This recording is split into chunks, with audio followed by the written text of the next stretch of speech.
सागर बंगल्यावर सध्या देवेंद्र फडणवीसांकडून बैठकांचा धडाका सुरू आहे। लोकसभा निवडणुकांच्या आधी सागर बंगल्यावर नेत्यांची गर्दी होती।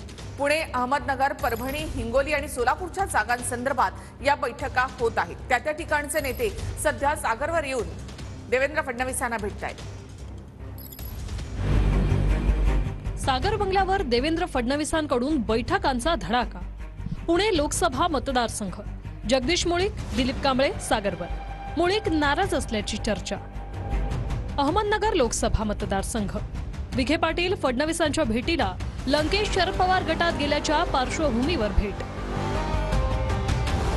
परभणी लोकसभा मतदारसंघ, परभणीची जागा भाजपला मिळावी यासाठी आग्रही असलेले राहुल लोणीकर सागर बंगल्यावर। हिंगोली लोकसभा मतदारसंघ, हिंगोलीची जागा भाजपला मिळावी यासाठी स्थानिक पदाधिकाऱ्यांचं शिष्टमंडळ सागरवर। सोलापूर लोकसभा मतदारसंघ, राम सातपुते सागरवर दाखल। सोलापुरातून सातपुतेंच्या नावाची चर्चा।